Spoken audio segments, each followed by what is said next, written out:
I want you to take a second and picture the absolute most stable thing you can think of in your life right now. I mean, really visualize it. Feel the weight of it in your mind. Maybe it's like the physical foundation of the house or, the apartment building you're sitting in at this exact moment. Just tons of concrete. Exactly. Just tons and tons of reinforced concrete poured deep into the earth. You've got this thick steel rebar locking it into the bedrock, totally immovable. Or maybe you picture a heavy iron anchor sitting at the bottom of a harbor, its sheer mass just defying the pull of the ocean currents. Or, maybe it's not a physical object at all. Maybe for you, the most stable thing you can picture is a solid, well-padded savings account. Like a heavy vault of financial security protecting you from the unpredictable storms of life. Notice the language we naturally use when we think about those things, right? Yeah. It's pervasive. Yeah, totally. We use words like solid. We use words like heavy. We talk about things being locked down or bolted to the floor or, set in stone. There is this deep, almost instinctual comfort we take in the idea of sheer, unmovable mass. We like the things that keep us safe, to be visible, to be heavy, and to be categorized by their weight and their stubborn resistance to being moved by outside forces. It is deeply comforting. I mean, if something is heavy enough, we just assume it's safe. Right. But that exact assumption, that very comforting, very human bias, is exactly what we are going to be dismantling today. Because, well, what if I told you that the ultimate form of stability, the most perfectly resilient architecture in the universe, actually requires no physical foundation at all? It's wild to think about. It really is. What if the most stable thing imaginable wasn't bolted down, but was entirely untethered, floating in completely empty space? It sounds like science fiction, honestly, or perhaps like a thought experiment in abstract philosophy. But it isn't. It is hard, observable physics. Yeah. And it fundamentally challenges a bias so deeply ingrained in our species that we rarely even notice it's there. I mean, our massive, unexamined bias toward gravity and mass. And we are diving deep into some truly mind-bending source material today. We are looking at a fascinating piece of research and synthesis called Stability in Motion, the Physics of the Untethered Rhythm. Such a great title. It is, and let me tell you, this research takes everything you think you know about how the physical world works and just turns it completely on its head. Yeah. So our mission for this deep dive is to take you on a journey.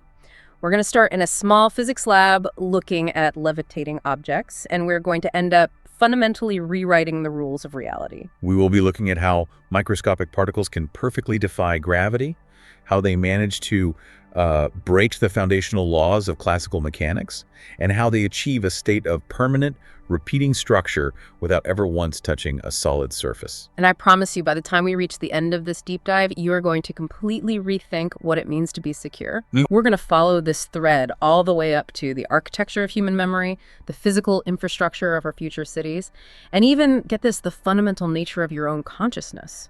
So, buckle up. It is a profound shift in perspective. But to get there, to really understand why this discovery is so paradigm shifting, we first have to really examine that bias we just mentioned. We have to look at the illusion of the anchor. Okay, let's unpack this. The research makes a really bold claim right out of the gate. It argues that in almost every single human endeavor, we equate the concept of stability with mass and foundation. And when you start looking around for evidence of this, you realize it's literally everywhere. I mean, it is the defining design feature of human civilization. If we know a massive hurricane is coming, what do? We pour deeper, thicker concrete footings. Exactly. We build seawalls out of heavier stones. We try to basically outmass the storm. We think, if I just make this wall heavier than the wind, I survive. And that logic goes far beyond just physical architecture, right? Right. This bias infiltrates our invisible systems as well. Oh, for sure. Think about economics. For centuries, if we wanted a currency to feel secure, to be quote-unquote stable, what did we do? We anchored it to a gold standard. Right. We collectively agreed, okay, this fragile piece of paper has value because somewhere in a highly guarded subterranean vault, there is a very heavy, very dense block of shiny metal sitting perfectly still. Yeah, we equated economic security with literal physical mass locked in a spatial container. Precisely. Even today, with fiat currency, we rely on the massive centralized anchoring of a central bank to give us a sense of economic gravity. The metaphor persists even when the gold is gone. And it even bleeds into how we talk about our own minds, like our own mental health. Yeah. When someone is experiencing a panic attack or their thoughts are racing and they feel totally out of control, what is the most common piece of psychological advice we give them? We tell them to get grounded. Get grounded, exactly. Yeah. We literally instruct them to feel their feet pressing into the heavy floor to connect with the mass of the earth beneath them. Yeah, we tell a fragile, fluttering psyche that the only way to find safety is to tether itself to something heavy. Right. Our entire civilization, structurally, economically, and psychologically, is built on this core assumption, which is that safety requires being bolted to the floor. It is a totally understandable heuristic, though. I mean, it makes sense why we think this way. For hundreds of thousands of years of human evolution, gravity was the ultimate arbiter of reality. Yeah, very true. If you build a shelter out of light branches and leaves, the wind blows it away and you freeze. Yeah. If you build it out of heavy rocks, it stays and you live. The heavy thing survives, the light thing perishes. So our brains just hardwired the connection. Exactly. Heavy equals safe, mass equals stability, rigidity equals resilience. But I have to play devil's advocate here for a second on behalf of everyone listening, because honestly, looking at the world around us, doesn't heavy actually mean safe? I mean, if I am standing on a cliff and I drop a massive boulder, it stays exactly where it lands. The wind doesn't move it. The rain doesn't wash it away. It seems like our ancestors were right. So why is this research arguing that our civilization is essentially wrong to build on the assumption that safety requires this physical tethering? Well, you aren't wrong. And our ancestors weren't entirely wrong either. That heuristic absolutely works in our macroscopic, everyday experience of the world. Okay. Classical mechanics, the physics of everyday objects that you can see and touch, reinforces this idea. But what we are about to explore is a stunning recent discovery out of New York University that proves that when you look at the quantum universe, or when you look at matter at a slightly different scale and under different conditions, the universe completely and utterly ignores this rule.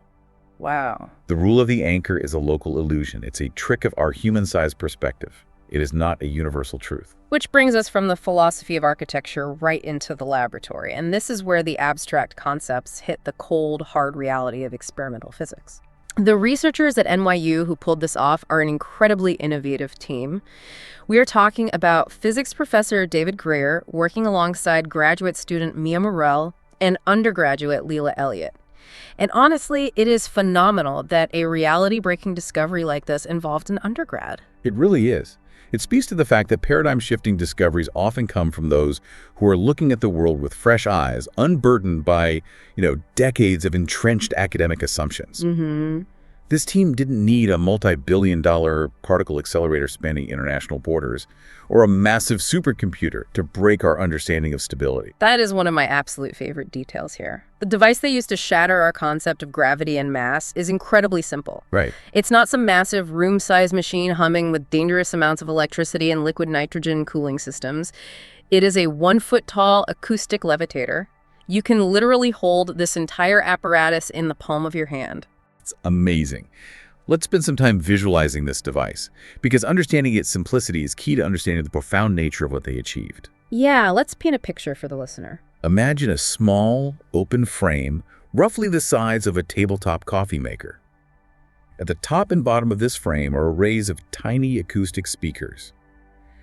These speakers are pointing inward, facing each other across the empty air in the middle of the frame. So, top speakers pointing down, bottom speakers pointing up. Exactly. And what they're doing is emitting sound waves. Now, when most of us think of sound waves, we think of music from a speaker pushing air toward us, or the rumble of thunder rolling across a landscape.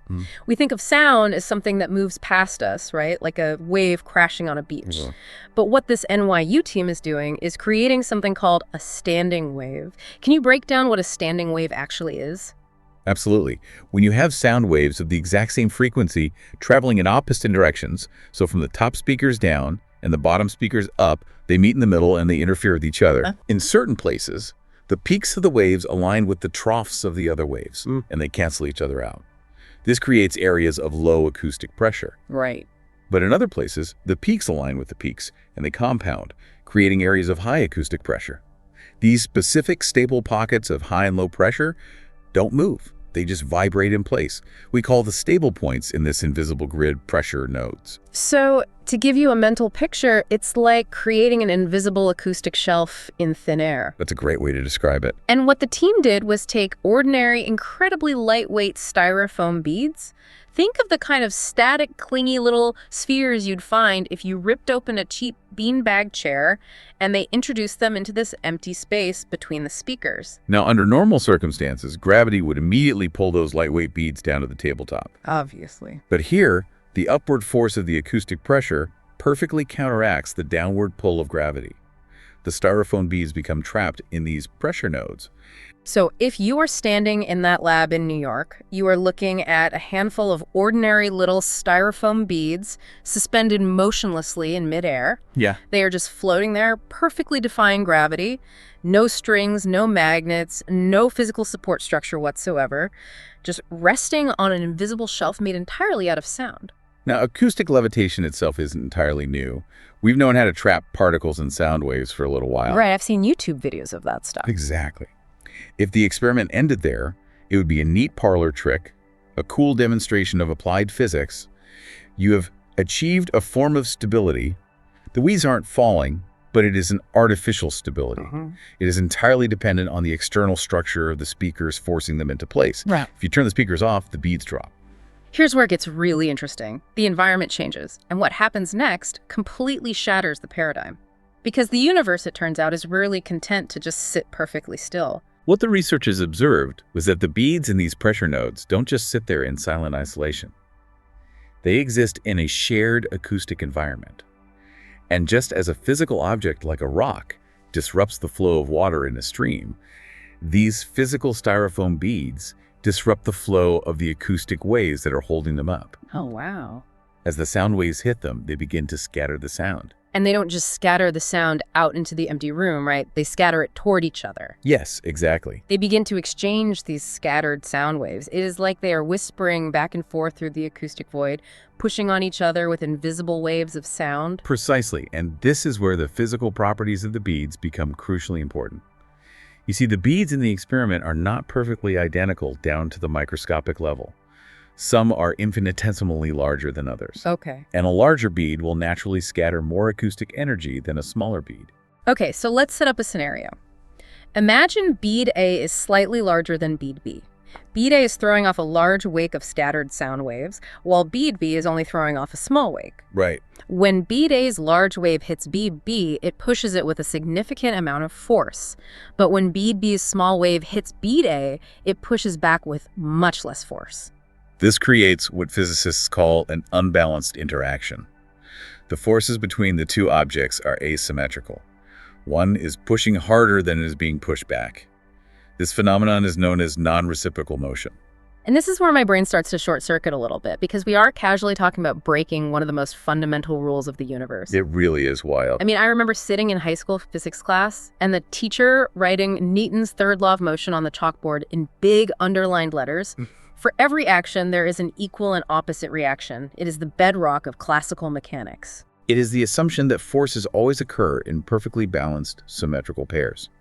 If you push on a heavy oak door with 10 pounds of force, the door pushes back on your hands with exactly 10 pounds of force. Right. That is why you don't fall right through the door, and that is why the door doesn't spontaneously fly off its hinges away from you.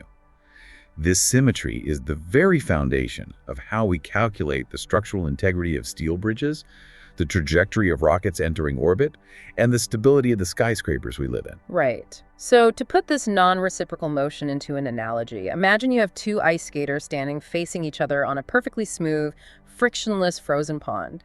Skater A reaches out and pushes skater B.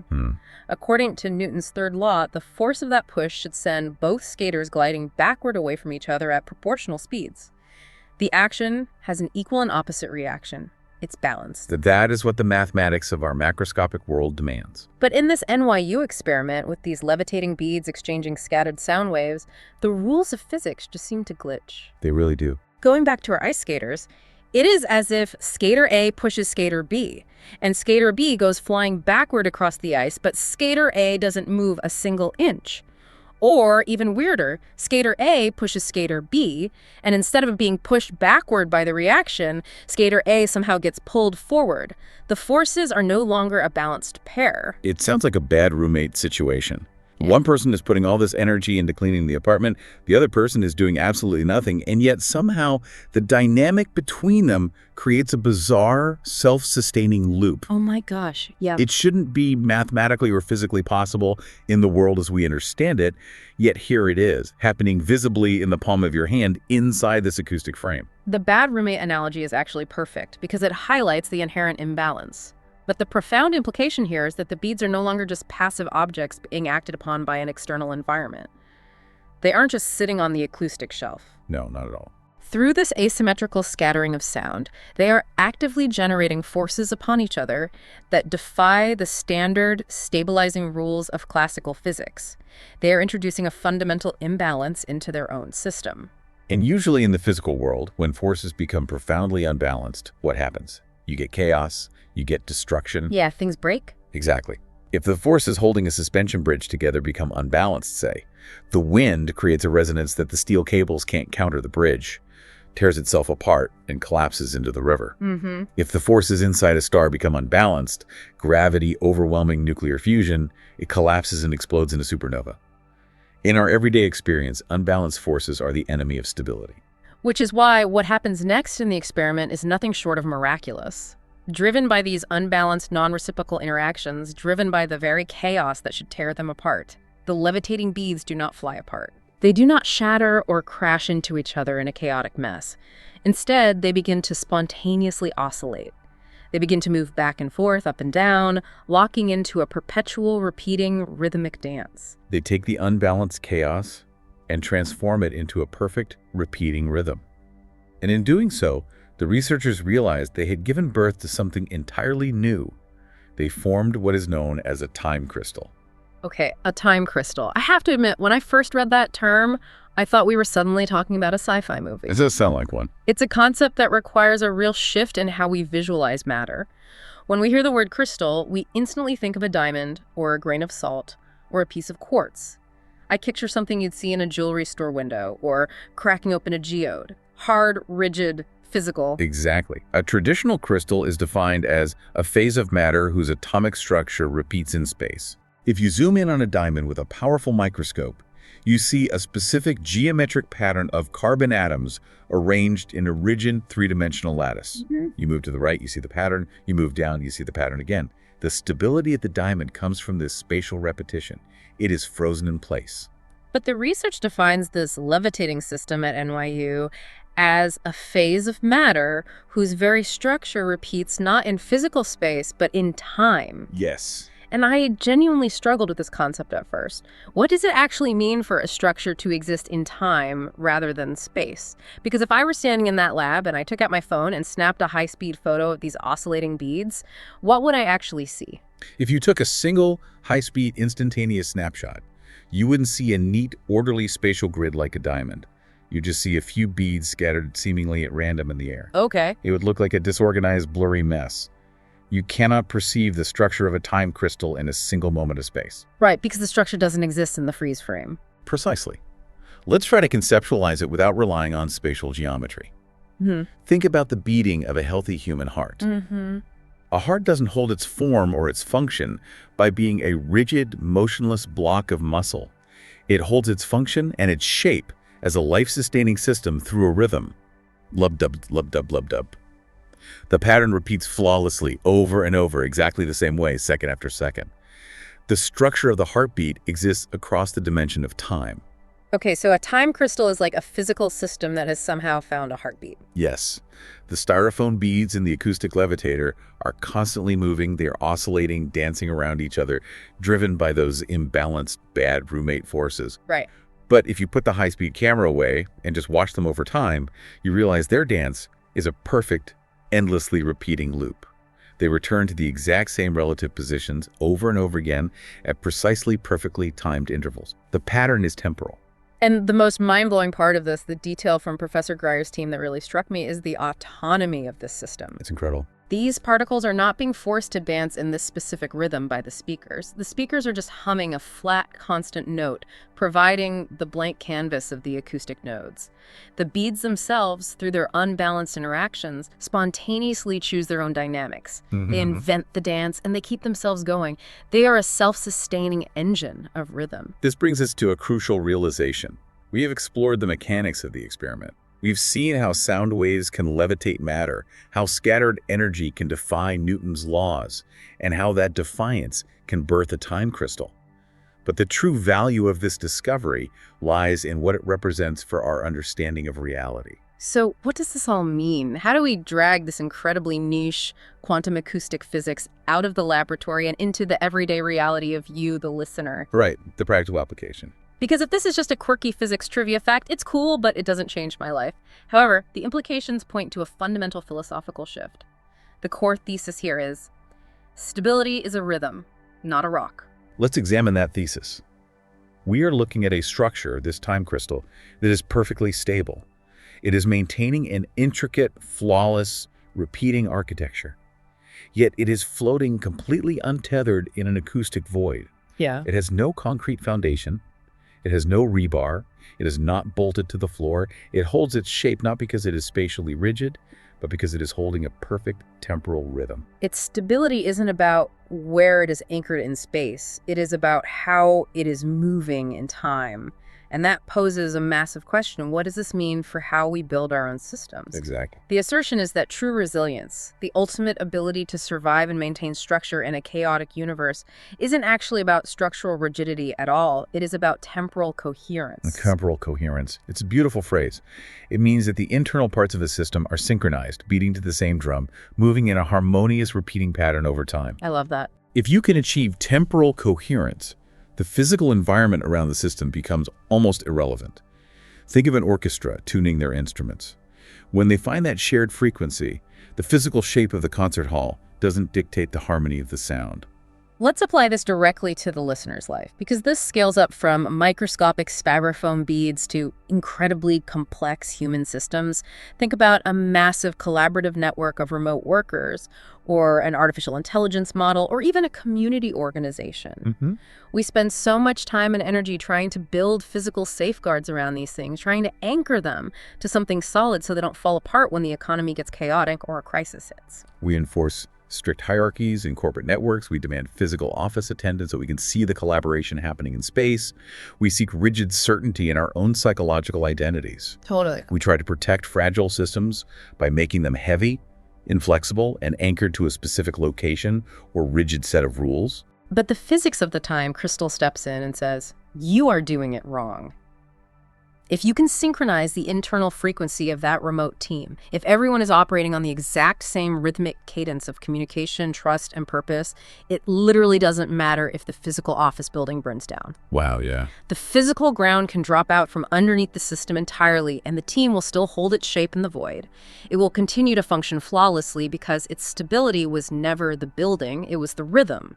It demands a complete paradigm shift in how we evaluate strength. We have been conditioned our entire lives to look at a structure, a business, or a person and ask, what is this anchored to? What is its foundation? Right. The time crystal tells us that the ultimate form of stability requires no anchor at all. We need to stop asking, what is this anchored to? And start asking, what is the beat it is keeping? I love that. What is the beat it is keeping? If stability is truly just a rhythm, if temporal coherence is stronger than physical rigidity, then how does that change the things we previously thought absolutely had to be physical? It changes everything. If we follow this thread, it leads to some incredibly profound speculation.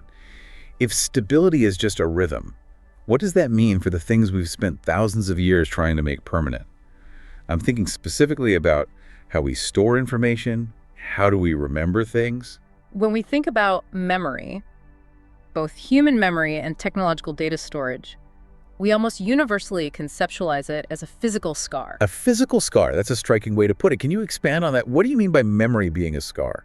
I mean that to remember something, to preserve data so it survives into the future, we fundamentally believe we have to alter a physical substrate. We have to violently impose information onto matter. Okay. Think about human history. The earliest recorded memories were carved as cuneiform into heavy clay tablets using a stylus. We physically indented the earth. Then we chiseled words into massive stone monuments. Right. And then we progressed to pressing ink into the fibers of paper, permanently staining it. And today we're doing the exact same thing, just at a microscopic scale. We are etching binary code onto the physical silicon platters of a hard drive. Exactly. We are altering the magnetic state of heavy metals inside vast refrigerated server farms. Even when we talk about human neurobiology, we describe memory as changing the physical chemical structure of a synapse in the brain. We are constantly trying to carve our memories into the rock. Exactly. In every single iteration, memory is treated as a static artifact. It is a thing that is locked inside a spatial container. If you want to access the memory, you have to go to the container, you have to dig at the clay tablet, you have to spin up the specific sector of the hard drive, you have to fire the specific neural pathway and retrieve it. But if a time crystal can hold an intricate, flawless architecture purely through a repeating rhythm in time, if it doesn't need a physical structure to maintain its shape, what if we apply that to data? This brings up the concept of the temporal archive. What if the ultimate storage medium isn't a larger, colder, heavier hard drive? What if the ultimate memory vault is a synchronized waveform? The theory is that we could encode vast amounts of data, perhaps the entire library of human knowledge, not by writing it down, but by spinning it up. Spinning it up. Imagine the frustration of having a hard drive get corrupted. You drop your laptop, the physical platter scratches, and all your family photos, all your work documents are just gone. Because the physical scar was damaged, the memory died. It happens all the time. But imagine taking a terabyte of data, and instead of etching it into a fragile piece of silicon, you translate that data into a highly complex, self-sustaining acoustic or quantum rhythm. You give the data a specific, non-reciprocal temporal beat, and you set it loose in a levitating field. The data isn't resting on anything. It is suspended in a perpetual dance, constantly repeating its own information back to itself. And because it is temporally coherent, because it maintains its own perfect internal rhythm independent of a foundation, it wouldn't degrade the way physical media does. Silicon eventually rots, stone erodes, paper burns. A scratched hard drive is useless. So true. But a self-sustaining waveform, a true time crystal of information, could theoretically maintain its integrity indefinitely, as long as the temporal rhythm isn't disrupted. I just have to marvel at the poetry of this idea. We are so used to thinking of information as something dead, something we retrieve from a vault or a dusty library shelf. But in a temporal archive, information isn't an artifact. It is a song. That's a beautiful way to phrase it. It is a literal vibration, a rhythm humming in the void. You wouldn't open a file to read a book. You would tune into the specific frequency of that book, like mashing pitch with a tuning fork. It implies that memory, at its most fundamental level, might not be a place you go. It might be a frequency you resonate with.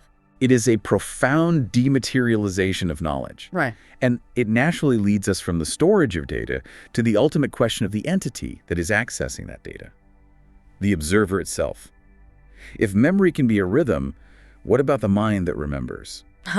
Okay, transitioning from how we store data to the actual experience of being alive, of being a conscious entity, this is where things get truly philosophical and honestly where I initially had the hardest time following the logic. It's a big leap. For decades, centuries even, humanity has been on this obsessive hunt to find consciousness inside the physical meat of the brain.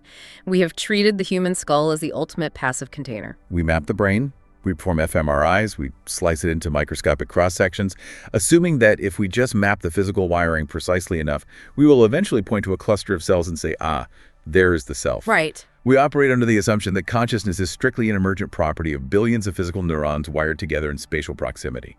It is the ultimate manifestation of the mass equals stability bias applied to our own identity. We think I am my brain. But the research throws a massive wrench into this. And I'll admit, when I first read the suggestion that consciousness might be a time crystal, I thought it sounded a little too woo-woo, a little too mystical. It sounds a bit like science fantasy. But let's ground this back in the physics of those acoustic notes we talked about earlier. If the brain is the acoustic frame, how does the mind become the crystal? Let's bring the properties of the time crystal back into focus. Remember, its defining characteristic. Yeah. It defies classical laws by maintaining its own internal, non-reciprocal motion. It decides its own dynamics. Right. It keeps itself going without external scaffolding. It is entirely autonomous, generating its own rhythm from the scattered energy around it. And when you think about it, what is more autonomous? What is more self-sustaining and self-directing than the human mind? Exactly. The proposition here is breathtaking. What if consciousness itself is a biological time crystal? Let me make sure I'm getting this analogy right. If the mind is a time crystal, then the physical neurons inside your skull are not actually your mind. To use the analogy of the NYU experiment, your physical neurons are just the acoustic speakers. They are the physical hardware firing electrical and chemical signals, generating the biological equivalent of the pressure nodes. Precisely. The meat of the brain provides the environment. It generates the complex waves of energy. And your consciousness, your sense of self, your thoughts, your ego, your awareness, that is the levitating rhythmic oscillation that forms in the empty space between the neurons. The mind isn't the physical hardware. The mind is the intricate temporal dance of energy suspended within it. You are not a physical object. You are a biological rhythm. And this framework solves one of the most persistent mysteries in biology and philosophy. Links directly to the ongoing explorations of basal cognition and the concept of cognitive glue. Have you ever considered the philosophical paradox of the ship of Theseus? The ship of Theseus, right? The idea that if you replace every single wooden plank on a ship over the years, is it still the same ship? Exactly. Now apply that to your own body. Biology tells us that the physical cells in our bodies, including the cells in our brains, are constantly dying and being replaced. The physical matter inside your skull today is not the exact same physical matter that was there 10 years ago. The physical foundation is constantly degrading and rebuilding itself. So if my consciousness was strictly tied to that specific physical matter, my sense of self should feel fragmented. I should feel like a different person every time my cells turn over. But you don't. Exactly, I don't. Listening to this, you feel like a continuous, unbroken you, stretching from your earliest childhood memories all the way to this exact moment. You feel like a single, cohesive entity. How is that possible if the physical container is constantly changing? The time crystal model provides the perfect, elegant answer. If consciousness is temporal rather than spatial, the turnover of physical cells doesn't matter. Wow. The physical anchor changes, the biological speakers are swapped out, the cellular acoustic frame is rebuilt over and over again, but as long as the temporal coherence is maintained, the rhythm holds. That is wild. The cognitive glue that binds your sense of self across decades isn't a physical bond. It is a synchronized internal frequency. You feel like a continuous self because your biological time crystal has never dropped the beat. It is such a liberating thought. You are not trapped in the physical degradation of the meat. You are the song it is singing. And this realization that the most complex, resilient system we know of, the human mind, operates this way, leads us to project this realization back outwards.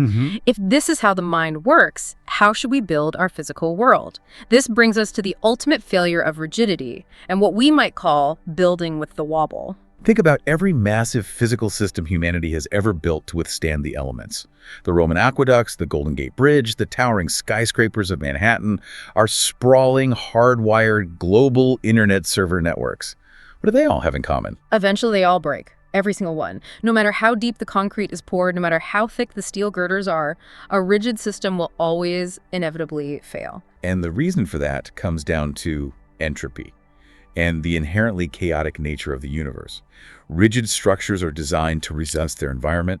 They stand in stubborn opposition to the wind, the tectonic shifts, the thermal expansion. Right, they say, I am heavier than you, so I will not move. Exactly. But a rigid structure cannot indefinitely withstand a chaotic environment.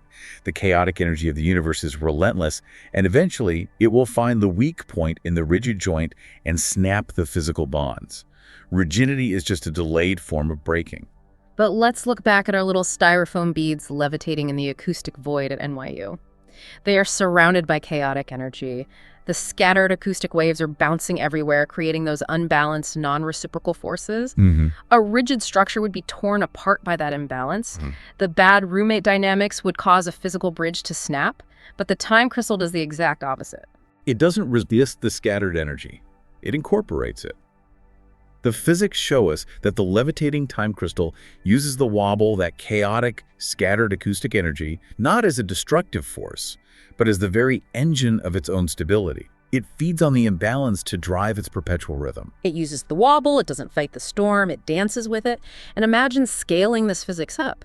If we can master the principles of the time crystal, we could see a future of what we might call untethered infrastructure. Let's visualize what that actually means. Yeah. We're talking about fundamentally redefining civil engineering and how we inhabit the planet. Picture the cities of the future. Imagine a massive energy grid that isn't dependent on millions of miles of rigid copper wire strung between heavy wooden poles anchored in the dirt poles that snap the second a hurricane rolls through. Right. Imagine materials or transportation networks or even entire habitats that are not bolted to the earth. Instead, they are suspended and entirely structured by synchronized energy fields, much like the acoustic nodes holding the beads. This raises an important question, perhaps the most important question of our time.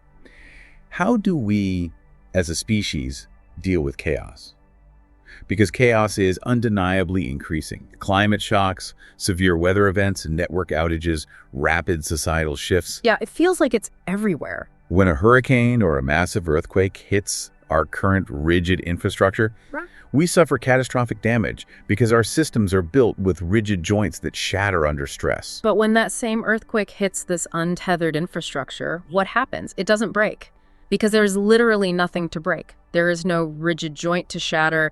There is no concrete foundation to crack. Exactly. When the chaotic kinetic energy of the earthquake hits the floating, temporally coherent system, the system simply absorbs the energy. It takes the wobble, dynamically shifts its internal rhythm, and maintains its overall coherence. It doesn't fight the chaos, it harmonizes with it. We can view this as the ultimate evolution of responsibility. Not responsibility in the moral sense, but the literal ability to respond to changing conditions. Yeah. A rigid brick building has zero responsibility. It can only stand there and take the hit until the masonry snaps. An untethered, temporally synchronized system survives because its very nature is fluid, rhythmic, and adaptive.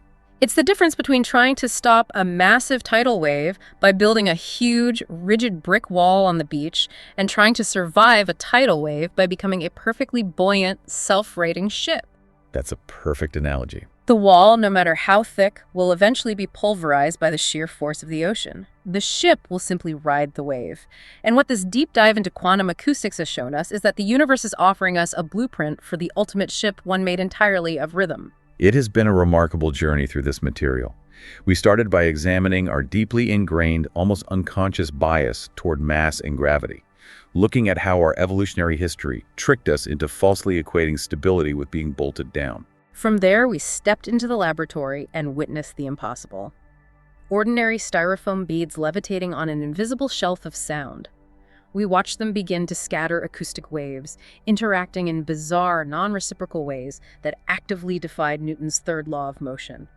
The bad roommates of the quantum world. We saw how that unbalanced, chaotic energy birthed a time crystal, a structure that maintains its perfect architecture not by being anchored in space, but by keeping a flawless rhythm in time. We brought that realization out of the lab, realizing that true stability is a rhythm, not a rock.